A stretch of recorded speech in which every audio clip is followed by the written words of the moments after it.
वैवस्वत मनवंतर के 21वें दिव्य युग के बाद जो द्वापर युग आता है, उसी युग की यह कथा है।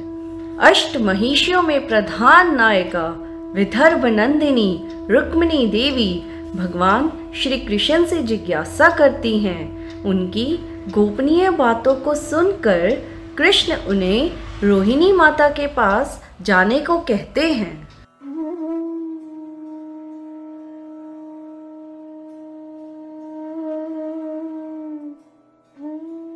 प्रणाम माते।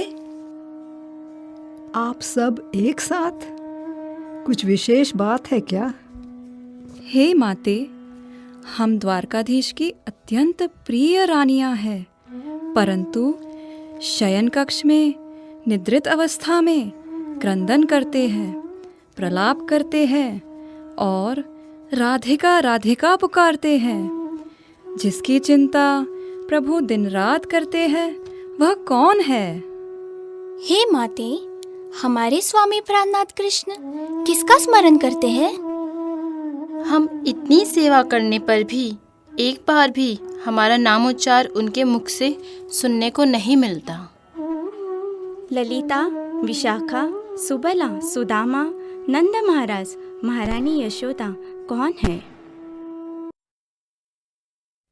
राधिका कहते कहते क्रंदन करने लगते हैं। हम तो नाम मात्र उनकी रानियां हैं। उनका हृदय सदा वृंदावन के प्रति वियोगी महसूस करता है।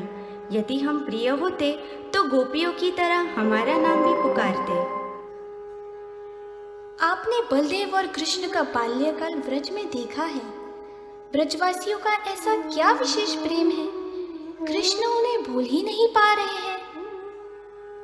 हमारे पास धन संपत्ति, हीरे मोती, सुंदर आभूषण है। वे बालाएं व्रज में केवल पुष्प आभूषण धारण करती थीं और कृष्ण वहाँ गौवें चराया करते थे।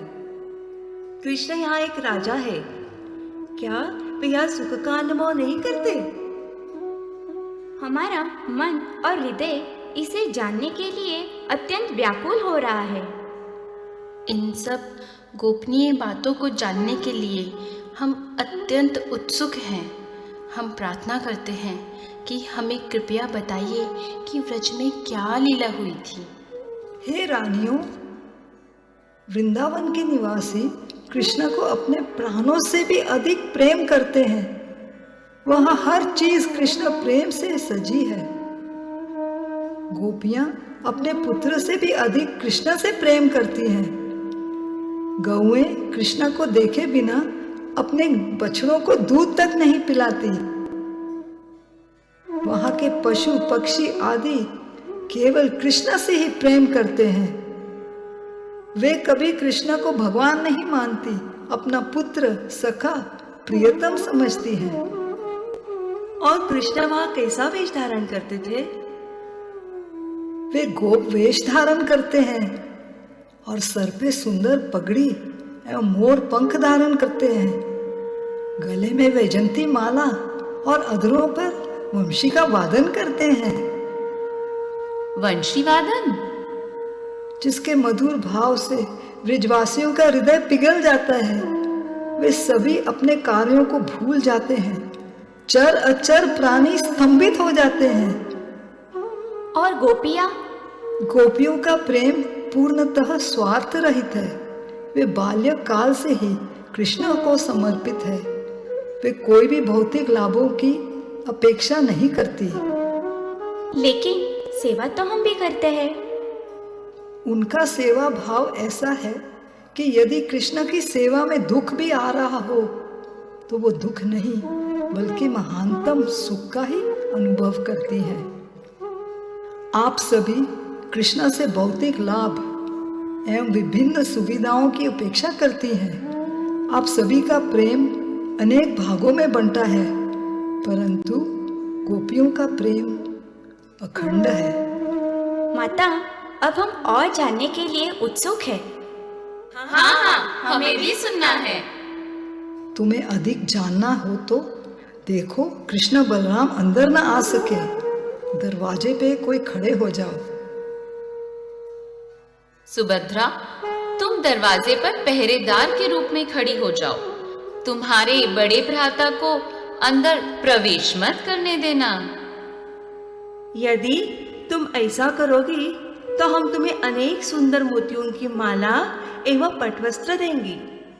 हाँ ठीक है, मैं ऐसे करके खड़ी हो जाऊंगी।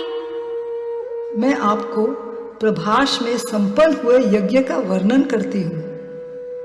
हाँ, व्रज प्रेम के आगे सब पराजित हो जाते हैं, पराजित हो जाते हैं।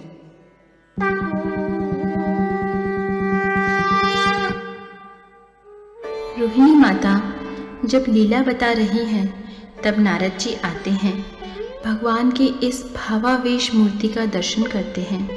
संकुचित हाथ, पांव तथा विस्तारित कमल नयन ऐसे महाभाव धारण किए महाप्रेममय रूप का दर्शन करते हैं। भगवान, मैंने आपका स्वरूप देख लिया, मैंने देख लिया। नारद, मैं तुमसे अति प्रसन्न हूं। तुम मुझसे कुछ मांग लो। हे प्रभु, सभी जीवों पर आप कृपा करने हेतु इस रूप में भूतल पर अवतरित हो जाइए।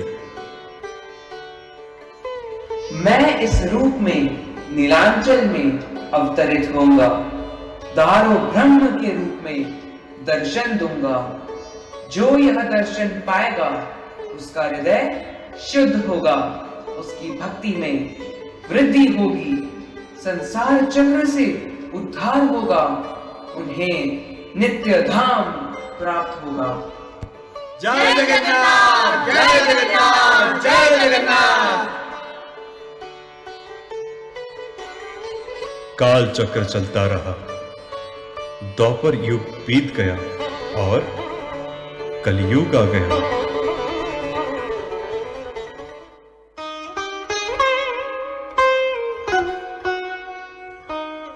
श्री क्षेत्र जगन्नाथपुरी को पुरुषोत्तम क्षेत्र भी कहते हैं।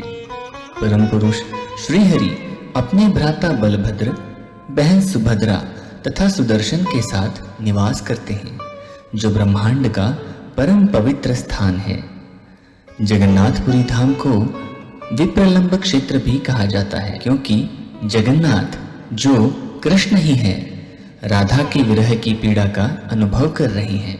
दारु ब्रह्म के रूप में प्रकट होकर राधा भाव के सागर में तैर रहे हैं, जो श्री राधा रानी के हृदय में है। इस राधा कृष्ण के प्रेम लीलाओं पर आधारित महाकाव्य श्री गीत गोविंद जगन्नाथ जी को अत्यंत प्रिय है। इस काव्य के रचयिता हैं श्रीपाद जयदेव गोस्वामी। उनका जीवन विशाल समुद्र की तरह है। गुरु महाराज तथा वैष्णवों के आशीर्वाद से कुछ लीलाओं को प्रस्तुत करने का हम नम्र प्रयास कर रहे हैं। जयदेव गोस्वामी का जन्म 12वीं सदी में बंगाल के केंदु बिल्व नाम के गांव में हुआ था। उनके पिता का नाम भोजदेव तथा माता का नाम वामदेवी था। बचपन से ही वह बड़े वैराग्य वृत्ति के थे। वह सोचते थे कि यह जीवन कृष्ण की लीलाओं का स्मरण करने के लिए ही है।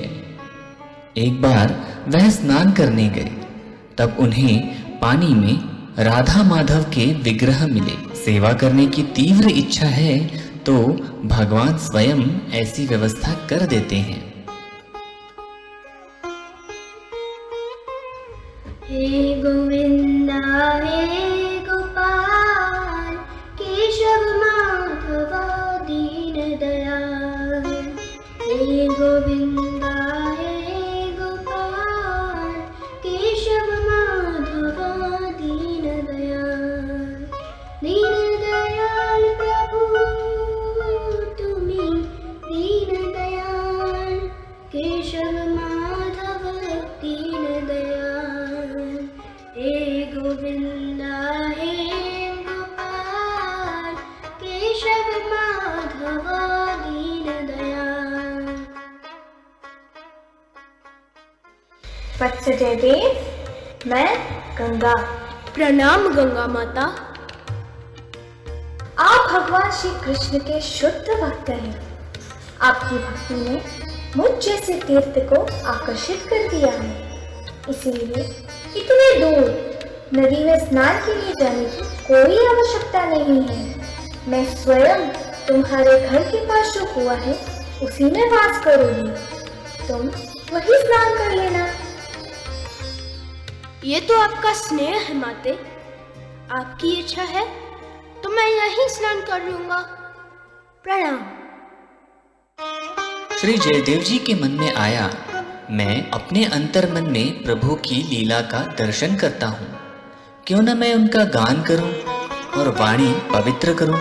जब प्रभु का अनुग्रह होता है तो संसार का कल्याण ही होता है। यह सोचकर जयदेव गोस्वामी दशावतार का गान करना प्रारंभ करते हैं।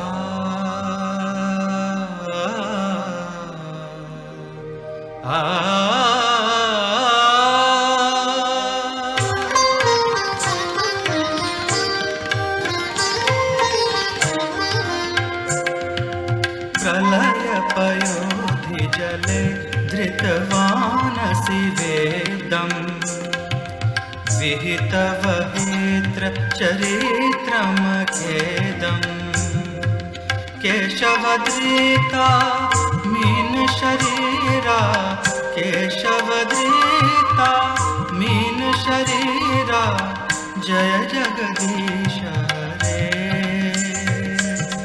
क्षितिरिह विपुलतरे तिष्ठति तव पृष्ठे धरनि धारण किन चक्रगरिष्ठे धरनि धारण किन चक्रगरिष्ठे केशवद्रिता कूर्म शरीरा केशवद्रिता कूर्म शरीरा जय जगदीश हरे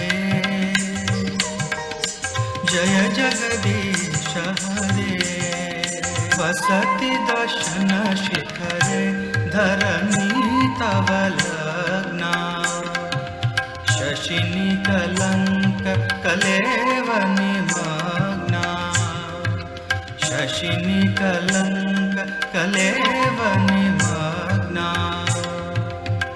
केशवद्रिता शूकर रूपा केशवद्रिता शूकर रूपा जय जगदीश हरे तव कर कमल वरेण कमाद्भुत शृंगा दलित हिरण्यकशिपु तनुभृंगा दलित हिरण्यकशिपु तनुभृंगा केशवद्रिता नरहरि रूपा केशवद्रिता नरहरि रूपा जय जगदीश हरे छलयसि विक्रमणे बलिमद्भुत वामना वदन खनीर जनित जन पावना वदन खनीर जनित जन पावना केशवद्रिता वामन रूपा केशवद्रिता वामन रूपा जय जगदीश हरे क्षत्रिय रुधिरमये जगदपगत पापम् स्नपयसि पयसि शमित भवतापम् स्नपयसि पयसि शमित भवतापम् केशवद्रिता भृगुपति रूपा केशवद्रिता भृगुपति रूपा जय जगदीश हरे विकरसि दिक्षुरणे दिक्पति कमनीयम् दशमुखमौलि बलिं रमणीयम् दशमुखमौलि बलिं रमणीयम् केशवद्रिता राम शरीरा केशवधृता राम शरीरा जय जगदीश हरे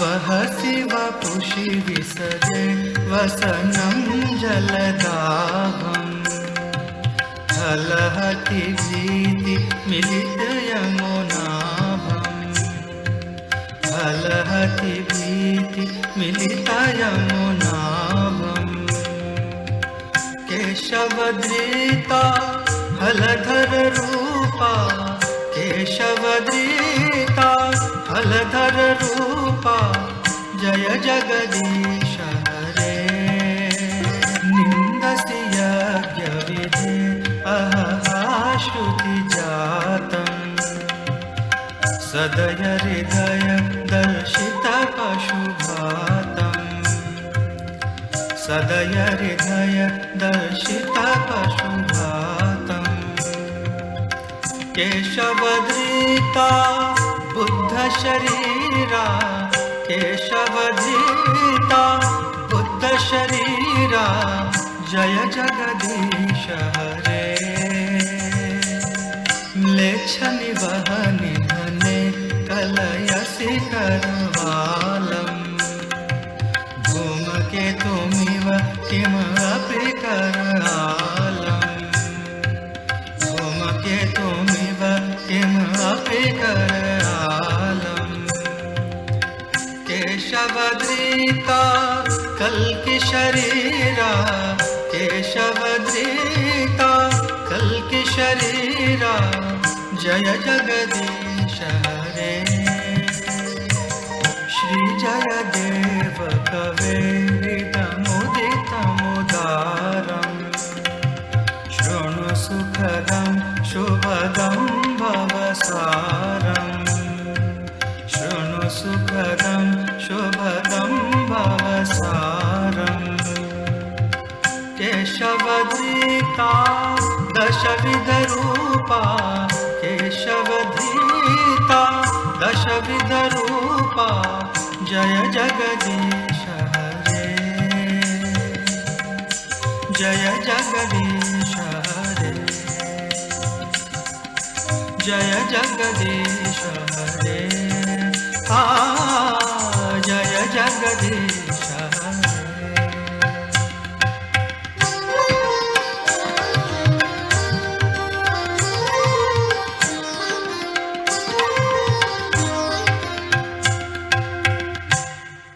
श्री जयदेव गोस्वामी रचित दशावतार स्तोत्र बड़ा ही प्रसिद्ध हो गया। बंगाल के राजा लक्ष्मण सेना के हृदय को भी रोमांचित कर गया। वाह, कितनी अद्भुत रचना है यह। दशावतार स्तोत्र सुनते ही मेरे शरीर पर सारे रोंगटे खड़े हो गए। राजन, संस्कृत के महान कवि जयदेव गोस्वामी के सिवा कौन इतनी मधुर रचना कर सकता है? मैं उनको मिलना चाहता हूँ। कहाँ और कैसे मिल सकता हूँ मैं उन्हें? देखिए, जयदेव गोस्वामी बड़े ही वैराग्य वृत्ति के भक्त हैं। आप अगर राजा बनकर जाओगे तो वो नहीं मिलेंगे। वह राजसी ठाटमाट से दूर ही रहते हैं। आप सादगी वेशभूषा में जाइए।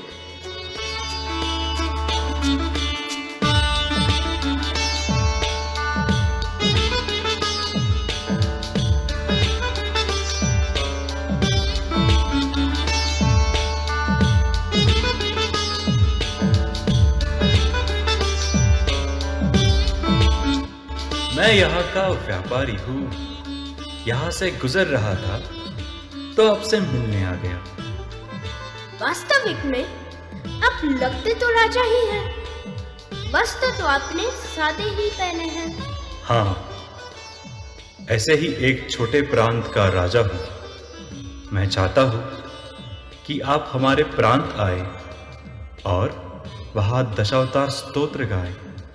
इससे हमारे राजपाट की शोभा बढ़ेगी।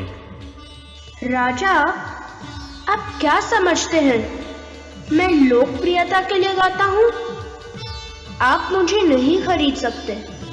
क्षमा कीजिए, हमारे राज्य के पास ही एक सुंदर स्थान है। चंपाहटी, आप वहां निवास कर सकते हैं।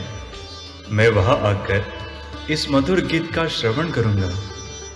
राजा, मैं आपकी परीक्षा ले रहा था। वास्तविक में इतना ऐश्वर्य होने पर भी आप में तनिक अहंकार नहीं है। आपका हृदय एक भक्त का है, इसीलिए मैं आपके प्रस्ताव से सहमत हूँ। आप जब भी मेरे पास आएंगे, मैं आपके और जगन्नाथ जी के प्रसन्नता हेतु दशावतार स्तोत्र गाऊंगा। इस तरह हम देखते हैं कि श्री जयदेव गोस्वामी जैसे शुद्ध भक्त वैराग्य वृत्ति के तो थे ही, साथ ही निर्भय और अनासक्त भी। राजा लक्ष्मण सेना की विनती को मान्य करके चंपाहटी में रहने लगे। एक दिन चंपाहटी में जयदेव गोस्वामी जब चंपा के सुनहरे फूल तोड़कर भगवान की सेवा करने जा रहे थे, तो उन्होंने चंपा के फूलों के बीच सुवर्ण कांति धारण किए श्री चैतन्य महाप्रभु के दर्शन किए। भक्त जयदेव, मैं ही आपके राधा माधव का संयुक्त रूप हूँ। मैं स्वयं कृष्ण राधा रानी का भाव और वर्ण लेके आज से 300 साल बाद इसी नवद्वीप में प्रकट हो जाऊंगा। आपका गीत गोविंद जब पूर्ण हो जाएगा, तब मैं उसका रसास्वादन करूंगा।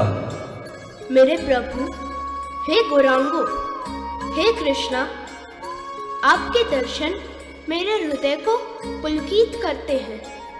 मेरा प्रणाम स्वीकार करिए। जगन्नाथपुरी में जो जगन्नाथ जी है वो मेरा ही रूप है, और इस रूप में मैं आपका गीत गोविंद रोज सुना करूंगा। अभी जगन्नाथपुरी में जगन्नाथ जी आपकी प्रतीक्षा कर रहे हैं। भगवान चैतन्य महाप्रभु का आदेश समझकर वह जगन्नाथपुरी के लिए चल पड़े। देखिए, शुद्ध भक्त स्वयं भगवान को भी आकर्षित करते हैं। जगन्नाथपुरी में भी जयदेव गोस्वामी एकांत में पेड़ों के नीचे ही रहते थे। भगवान की योजना कुछ और ही थी। दक्षिण भारत के एक जगन्नाथ जी के भक्त सुदेव शर्मा अपनी कन्या पद्मावती को भगवान की सेवा में देवदासी के रूप में अर्पण करना चाहते थे। पद्मावती जगन्नाथ जी के कृपा आशीर्वाद से ही प्राप्त हुई थी, परम भक्त थी। श्री जगन्नाथ जी ने सुदेव ब्राह्मण को कहा, इस कन्या का विवाह मेरे भक्त जयदेव के साथ होगा। ये दोनों मेरी सेवा करेंगे। भगवान का आदेश समझकर सुदेव शर्मा जी ने जयदेव जी के सामने अपने कन्या के विवाह का प्रस्ताव रखा। अनेक बार विरोध करने के पश्चात भगवान जगन्नाथ जी की आज्ञा समझकर पद्मावती से विवाहित हुए। विवाह के बाद दोनों ही भगवान की सेवा करने लगे। कलयुग के मनुष्यों को प्रेम भक्ति की ओर ले जाने के लिए राधा कृष्ण की प्रेम लीलाओं को आधार बना के श्री जयदेव गोस्वामी गीत गोविंद की रचना करने लगे। राधा कृष्ण के चरणों प्रति अनुराग उत्पन्न हो, यही उद्देश्य था। स्वामी, आप भगवान की लीलाओं का अपने हृदय में दर्शन करते हैं और बड़े ही भाव से उसका गान भी करते हैं। मैं आपके इस भक्ति में महाकाव्य की रचनाओं पर नृत्य करूंगी। इस तरह से भगवान जगन्नाथ जी की सेवा करूंगी।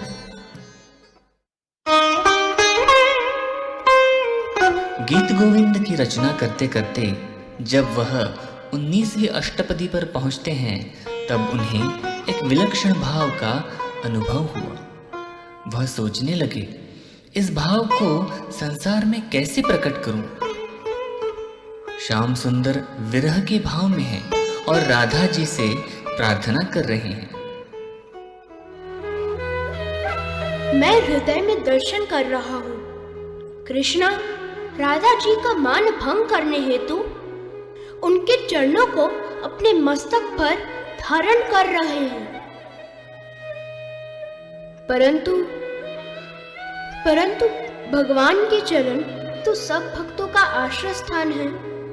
इसलिए वो स्तुति करनी योग्य भी है। अगर भगवान राधा जी के चरणों को अपने मस्तक पर धारण कर रहे हैं तो सब लोग उसे स्वीकार नहीं करेंगे। कृष्ण जिनका दर्शन ब्रह्मा, नारद, रुद्र और देवताओं सभी के लिए दुर्लभ है, इसीलिए मैं ये कैसे लिख सकता हूँ? स्मर गरल खंडलम मम शिरसि मंडलम देहि पाद पल्लव उद्धारम श्री राधे।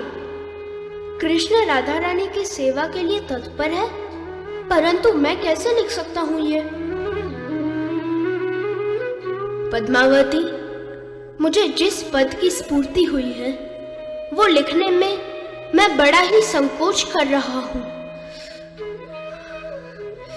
मैं अभी गंगा स्नान करके आता हूँ।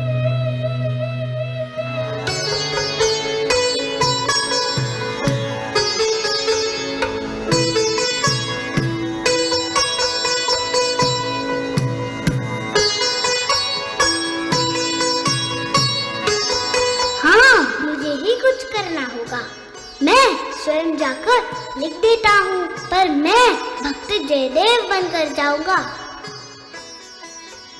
स्वामी, आप तो बड़ी ही शीघ्रता से लौट आए। हाँ पद्मावती, मन में एक भाव आया था, उसे शीघ्र ही लिख दूं, कहीं विस्मरण ना हो जाए। मेरी पोथी तो जरा ला कर दो। स्मर गरल खंडलम मम शिरसि मंडलम देहि पाद पल्लव उद्धारम श्री राधे।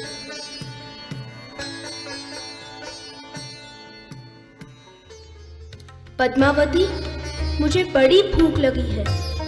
जी स्वामी, मैं अभी भोजन लाती हूँ।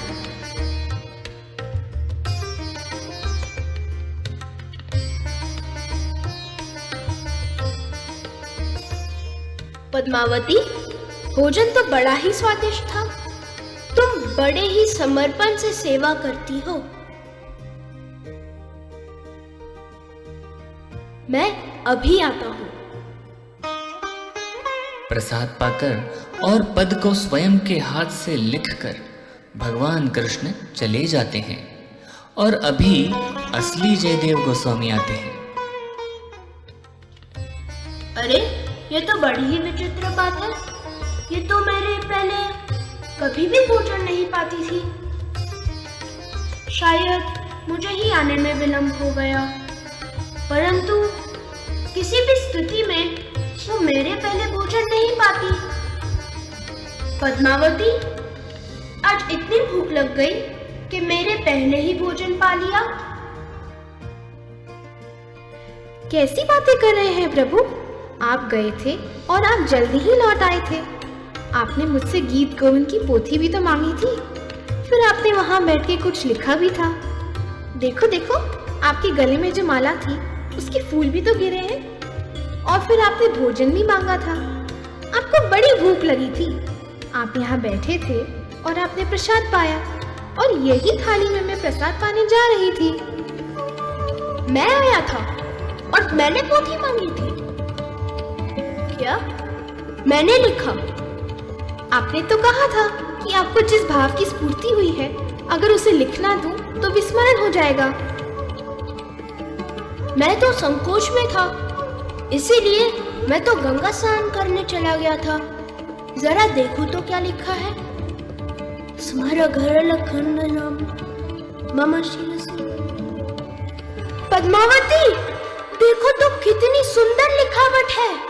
ये तो लिखने में मैं संकोच कर रहा था, परंतु पद्मावती, स्वयं कृष्ण ही आए थे और उन्होंने ही लिखा है। पद्मावती, पद्मावती, तुम बड़ी ही सौभाग्यशाली हो। पद्मावती, तुम्हारे हाथ से उन्होंने भोजन पाया, तुम्हें उनके दर्शन मिले, उनकी सेवा मिली। तुम धन्य हो, तुम धन्य हो। जिस थाली में तुम भोजन पा रही हो वो भगवान का ही उच्छिष्ट है। मुझे भी दो। आप ये क्या कर रहे हैं?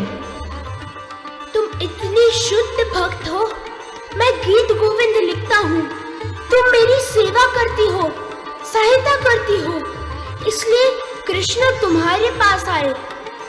श्री कृष्ण कहते हैं कि मैं भक्तों के दासों का दास हूँ। पद्मावती जगन्नाथ जी आए थे और उन्होंने अपने हाथों से इस गीत गोविंद के पद को स्वयं पूरा किया है। जय जगन्नाथ, जय जगन्नाथ, जय जगन्नाथ, जय जगन्नाथ, जय जगन्नाथ, जय जगन्नाथ।